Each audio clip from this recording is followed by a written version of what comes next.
They said my father died on Denali. They said his legacy was obsolete. Just 1 week after he vanished, my brother and sister replaced the name Evergreen Infrastructure with Nextcore Dynamics, as if to erase every trace of him from this world.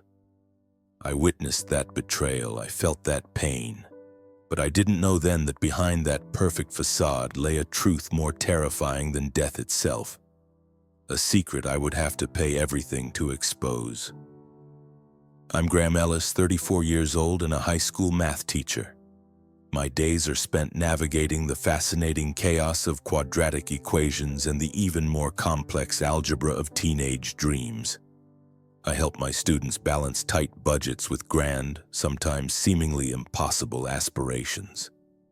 It's a job that makes me feel like I'm doing something kind, something right. A small but significant contribution to the world. And perhaps that's precisely why I refuse to step into the cold business empire my brother and sister run. Each morning, the rich, nutty scent of roasted coffee from the shop downstairs would drift through the open window of my small apartment on the 7th floor of an old building in Portland, Oregon. It was a simple pleasure, a quiet ritual that grounded me in the city's unique rhythm. Vibrant and forward-thinking, yet deeply connected to its natural beauty. Portland, with its sprawling parks, its commitment to sustainability, and its lively, independent spirit, felt like home in a way my family's grand estate never quite did. Here, the air was crisp, filled with the promise of new ideas, not the stale ambition that clung to the corporate world's relentless pursuit of profit. That company, with its dark blue glass and cold, etched leaf-shaped logo, was once my father, Victor Ellis's pride and joy. He was a man whom all of Portland respected, a titan of industry who walked with the quiet humility of a philosopher. He built Evergreen Infrastructure from the ground up, a company devoted to clean energy and sustainable infrastructure projects. I remember him often taking me and my brother Darren to tour the company's polished hallways, the scent of fresh blueprints and ambition hanging in the air. He would point at project photos, a solar farm shimmering under the Joshua Tree Valley sun in California, a vital new water purification system bringing clean water to a remote village in Sierra Leone, Africa, and tell us about the profound responsibility of a businessman, the ethical compass that should guide every decision. "Graham," he'd say, his voice a steady rumble of wisdom, "do you see? Money is just a tool. But creating real value for the world, building a green future, that is the goal of a true businessman." I, a wide-eyed 8-year-old, would nod eagerly, absorbing his words like dry soil soaking up rain. He once confided in me that from a young age he had noticed the kindness in my eyes. He thought I would be the perfect successor, not just for the company, but for the values it stood for. However, since I wasn't interested in business, choosing instead the quiet, noble path of a teacher, he fully approved. "You will be the perfect heir to the values I believe in, no matter what path you choose," he told me once, his hand resting firmly on my shoulder.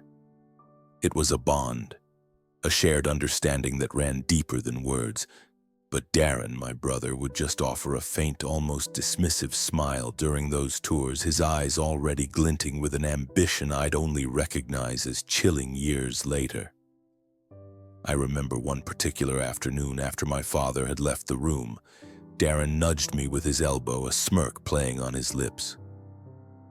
"Graham," he'd said, his voice laced with a condescending amusement, "those ideals are fine for textbooks, but this world runs on money, not on pretty dreams.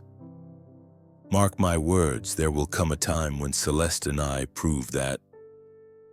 Celeste, my sister, though less vocal, carried that same chilling demeanor, a quiet ruthlessness beneath a polished exterior.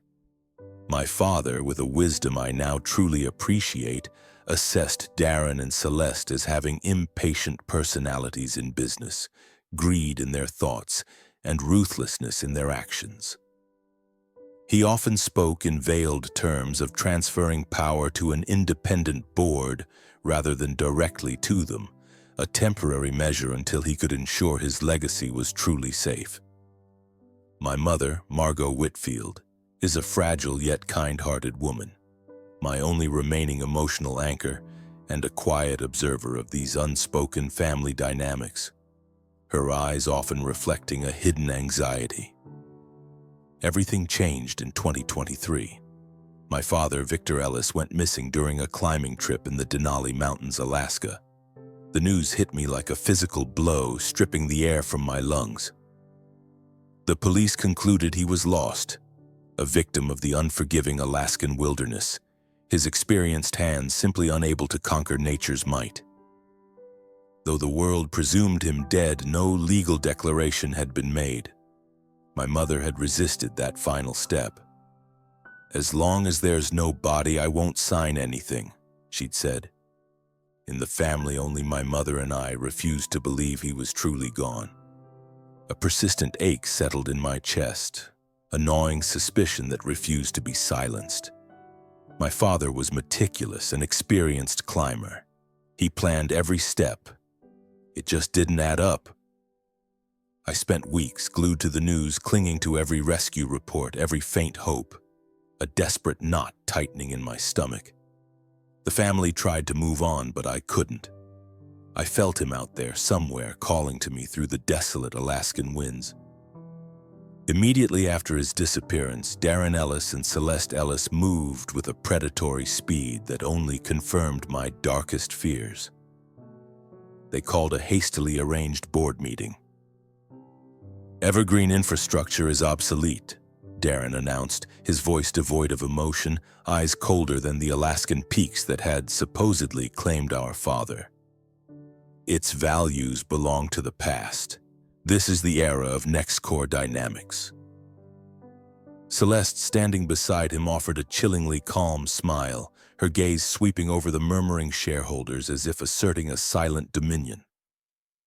They quickly seized control of the company, a stark, metallic name that seemed designed to erase every trace of my father's green vision. They systematically dismantled his legacy, shifting the company's focus towards dirty projects, rife with corruption and an utter disregard for environmental ethics. I watched in horror as they initiated a non-compliant industrial waste treatment plant in the delicate ecosystem of the Blackwater Swamp Preserve, Louisiana, a place my father had once fought to protect. I heard rumors of chemical runoff, of local communities protesting in vain. They approved controversial logging operations that decimated ancient trees in the Tongass National Forest, Alaska, leaving barren, scarred earth where majestic forests once stood.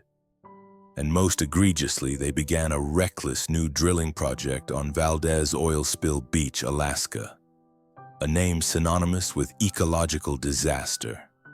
These weren't just business decisions, they felt like personal affronts, desecrations of everything my father had believed in.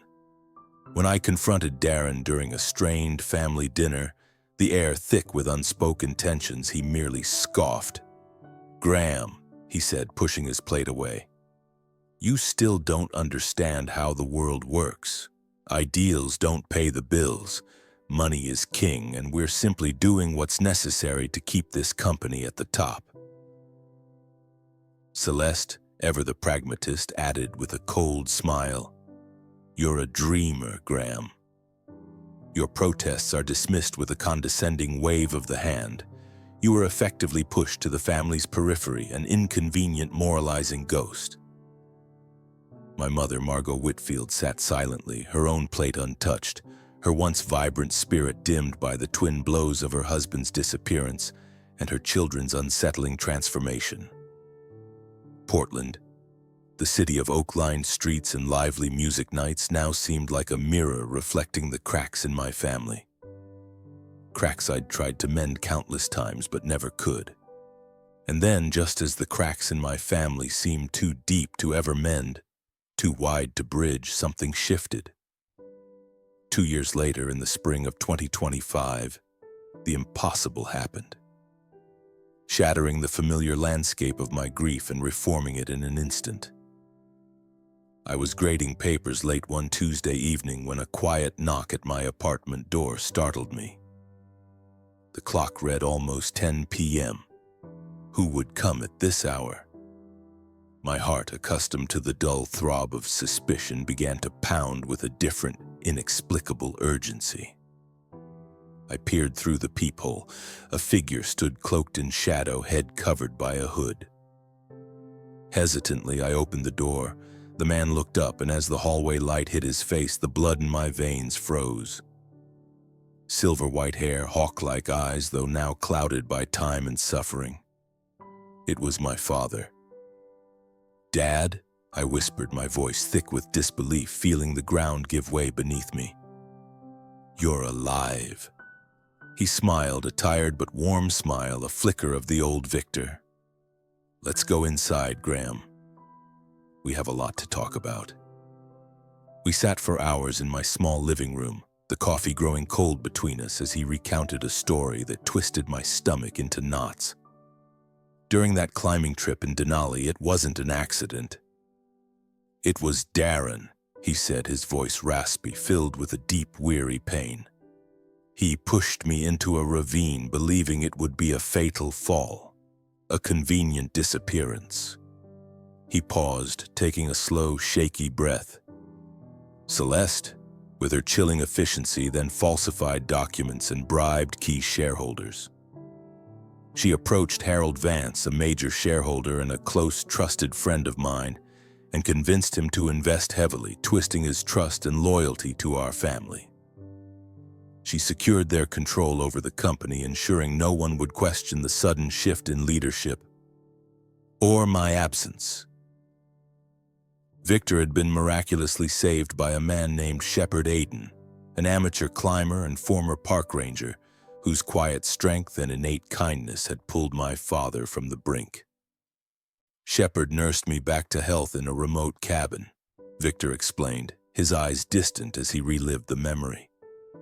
When I regained my strength, I confided in him about what had happened, about Darren and Celeste. He listened patiently, then looked at me with a calm wisdom.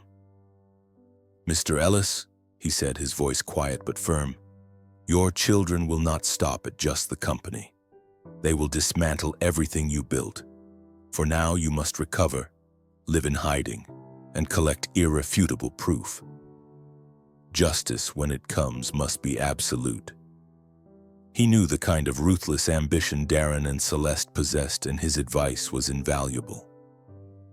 For 2 long years, my father had remained hidden, meticulously collecting evidence. He'd secretly reconnected with Mr. Harold Vance, who, still a shareholder, had become Victor's eyes and ears inside NextCore, albeit unknowingly to Darren and Celeste.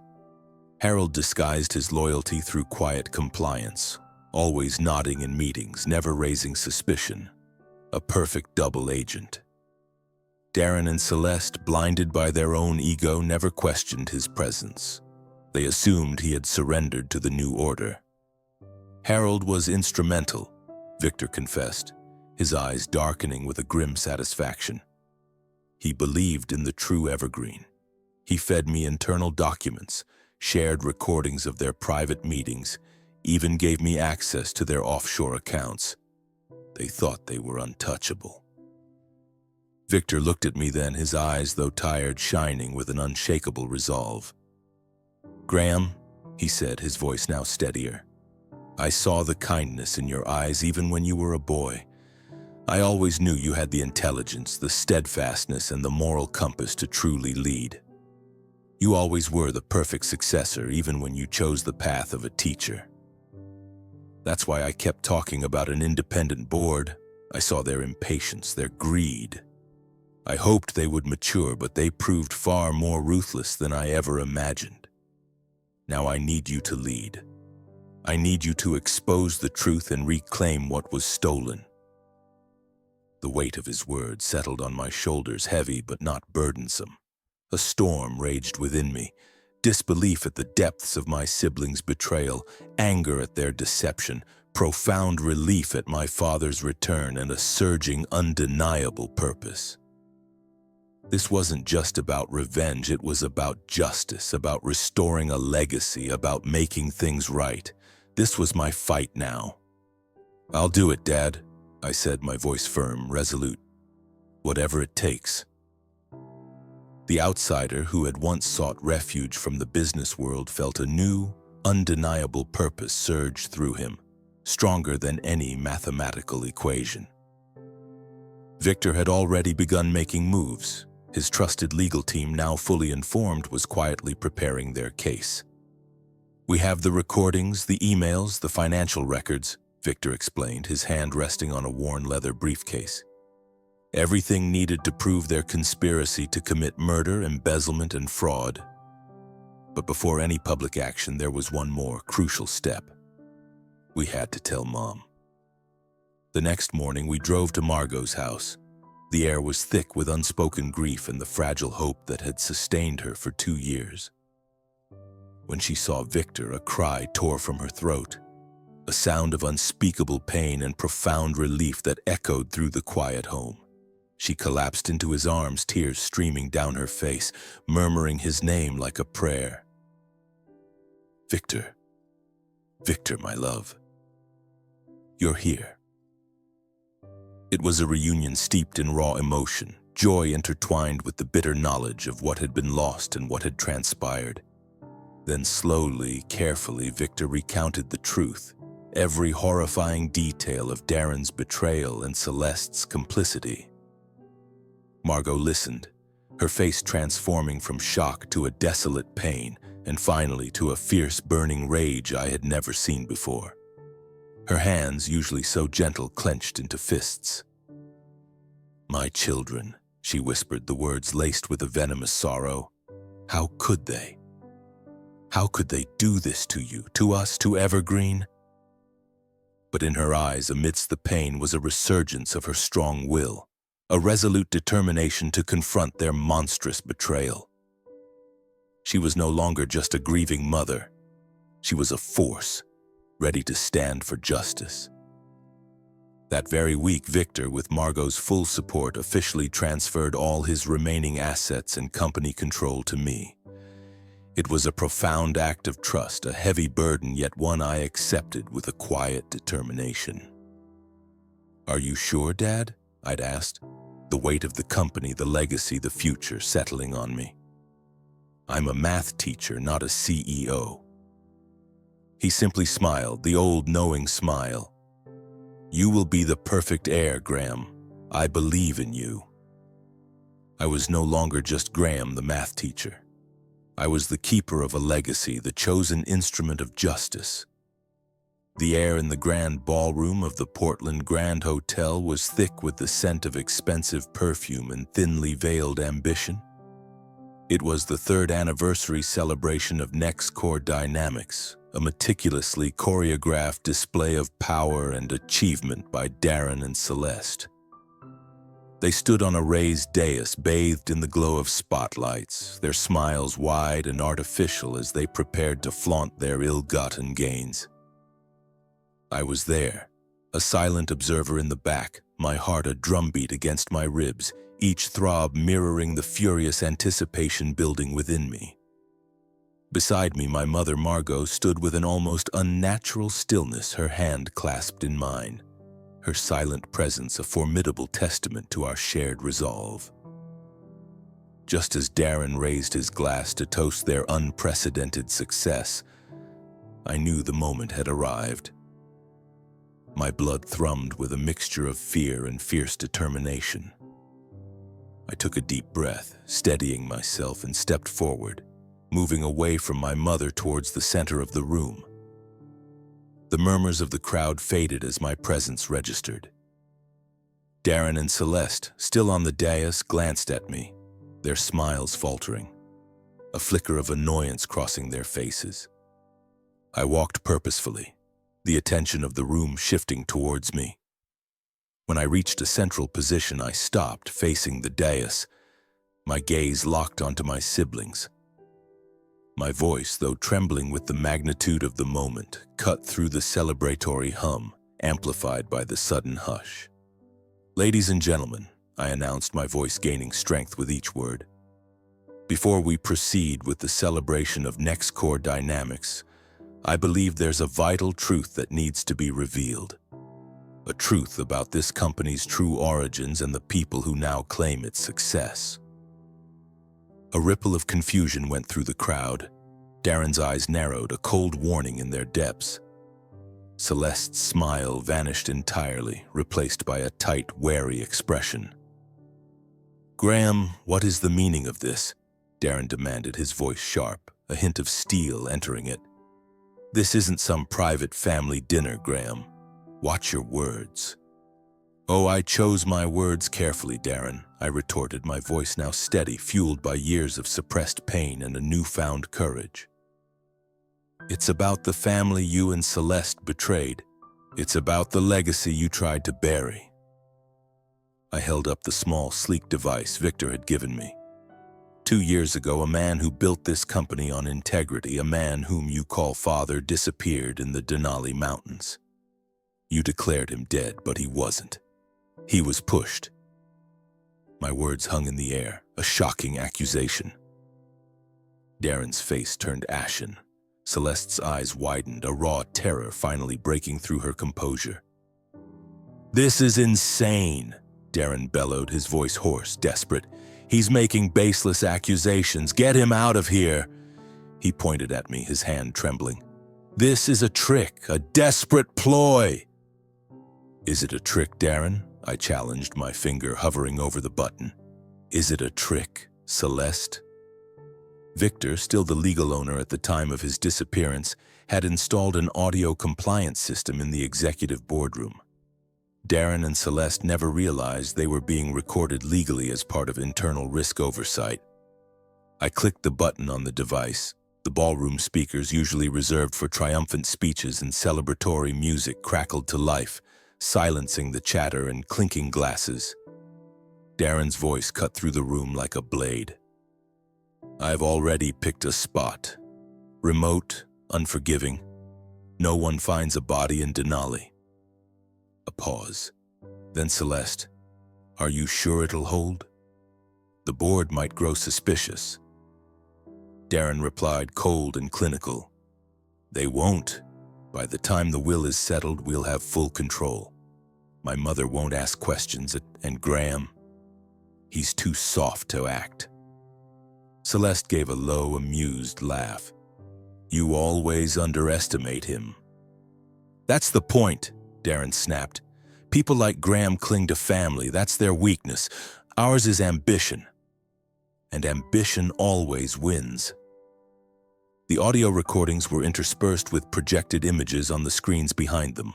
Fraudulent financial documents, detailed bank transfers, and undeniable evidence of their corrupt dealings. The Blackwater swamp permits, the Tongass logging contracts, the Valdez drilling proposals. The meticulously gathered evidence, a testament to Victor's 2 years in hiding, painted a damning picture. The ballroom erupted into a furious murmur of whispers, gasps, and cries of outrage. Shareholders covered their mouths, their eyes wide with horror and disbelief. Darren and Celeste stood frozen, trapped on the dais, their faces masks of utter defeat. You can't prove this," Celeste finally stammered, her voice a thin, reedy whisper. That's fabricated." Fabricated. My mother, Margot, stepped forward, her voice trembling but clear, cutting through the stunned whispers and my siblings' panicked protests. Her eyes filled with a pain that transcended words and a rage that burned cold, fixed on her children. "You tried to kill your own father. You desecrated his name, destroyed his company, and broke my heart. You betrayed everything everything we, stood for." Her accusation, delivered with the raw, guttural power of a mother betrayed, silenced all remaining dissent, leaving only the buzzing of the speakers. Just then, as the chaos reached its peak, the grand ballroom doors swung open wide once more. A group of uniformed police officers who had been waiting outside moved swiftly and purposefully into the ballroom.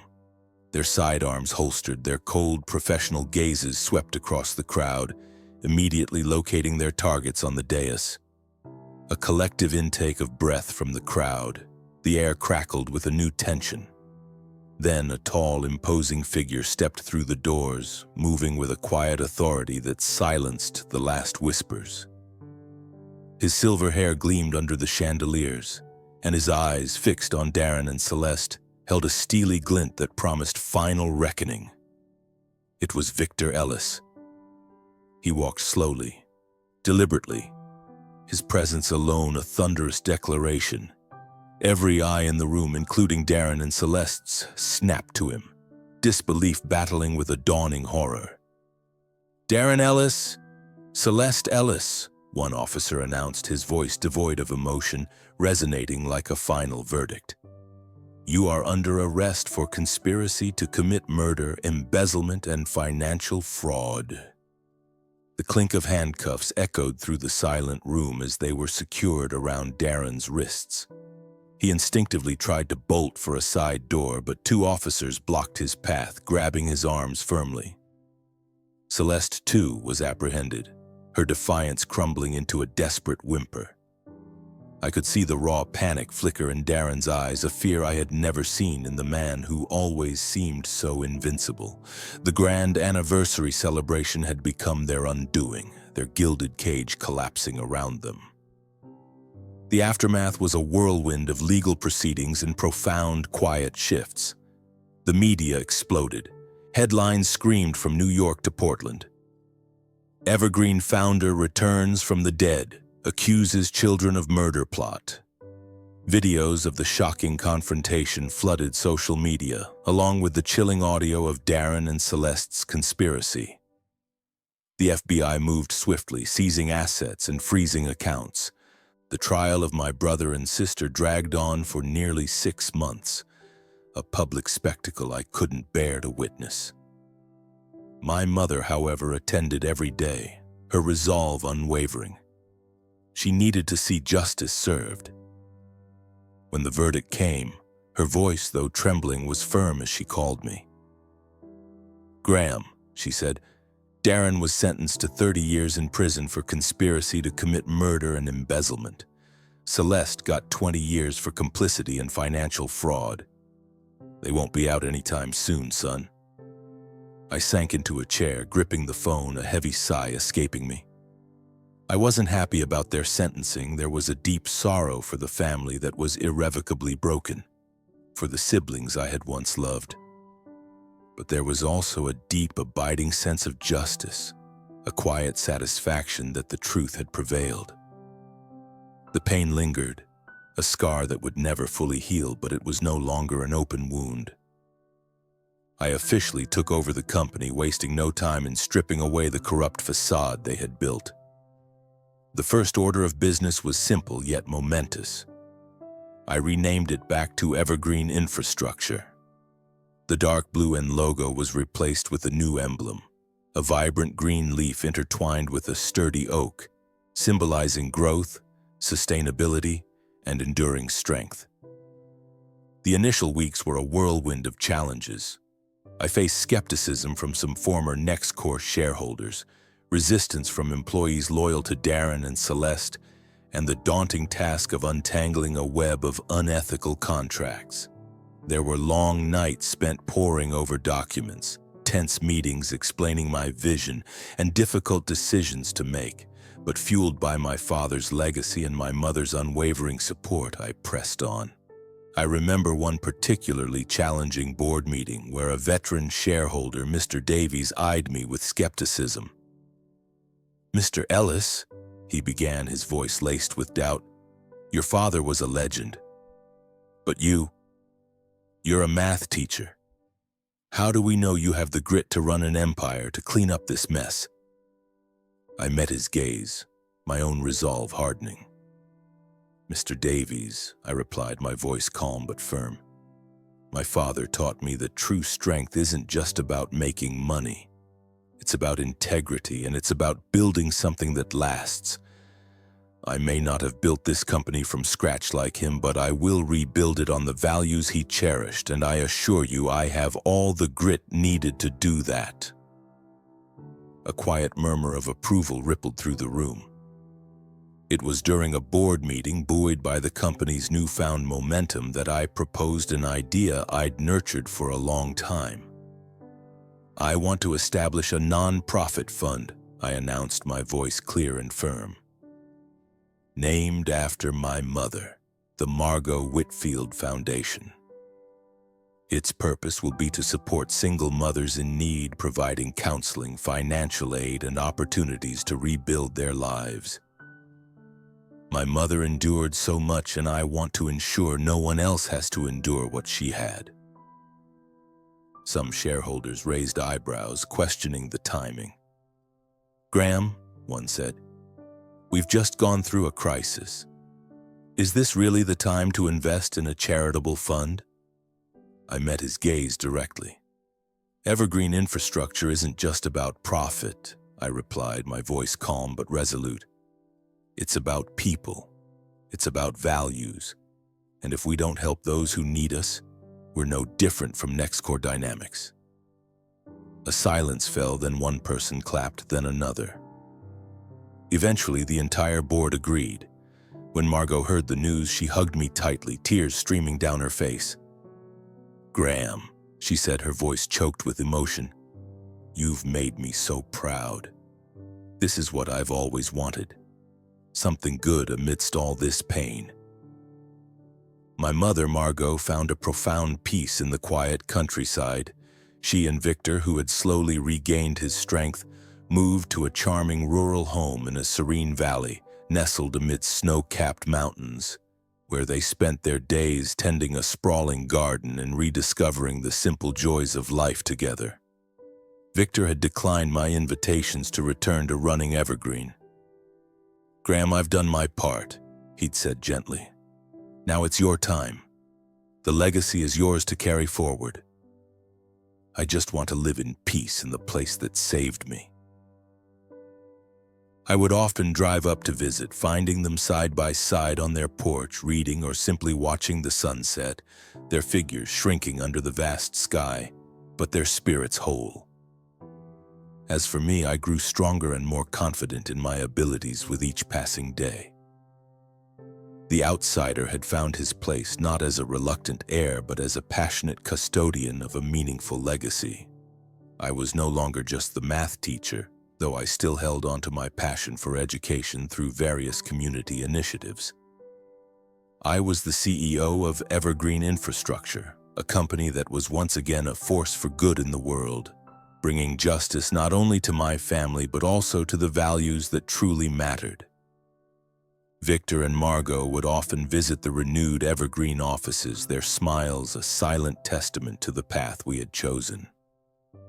I knew with an unshakable certainty that I was on the right path, building a future rooted in truth, integrity, and genuine purpose. The phantom pains of betrayal that once haunted my sleep had receded, replaced by dreams of lush green fields where I, Darren, and Celeste once played as children, and where my father's hearty laugh echoed freely. Those dreams no longer woke me in a cold sweat. They reminded me that despite a painful past, I could build a better future. I stood in my office at Evergreen Infrastructure, looking out at Portland's twinkling lights under the night sky. On my desk was a photo of my father, my mother, and me taken the day I officially became the company's chairman. I was no longer the outcast. I was Graham Ellis, heir to Victor Ellis's legacy, bearer of my mother's hope, and determined to rebuild from the ashes of the past. The road ahead was still long, but I wasn't afraid. I had my mother, my father, and myself, a stronger Graham, ready to face any challenge. And somewhere deep in my heart, I knew justice had been served. Not just for my family, but for everything Evergreen Infrastructure stood for.